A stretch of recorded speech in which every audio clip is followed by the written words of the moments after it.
Ayan mga kapatid, nilagyan na ng pinto. Ayan. Para may pintuan na.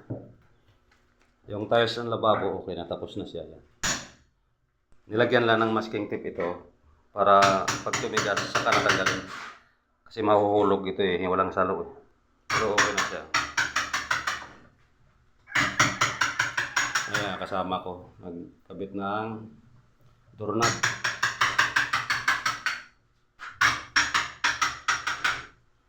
Okay pala itong tiles na to. Para akong nagsalamin din. Kitang-kita din ako dito, kapatid.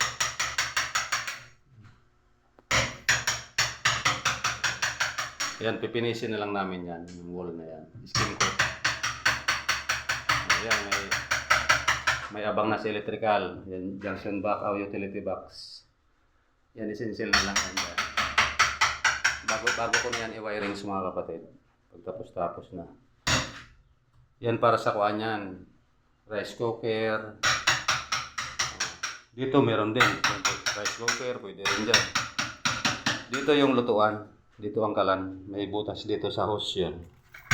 Yan kapatid yan. Diyan isuot yung hose. Tapos dyan, exhaust fan yan. Dito lutuan, dyan exhaust fan yan. Dyan ilagay. Ito, lagyan na namin ng doorknob to.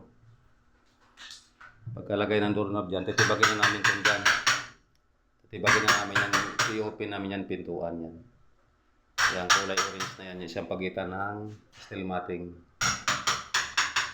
Para mailinya ko na yung electrical kasi nandyan yung outlet eh. Yan, dyan ko ipak yung kuryente dito.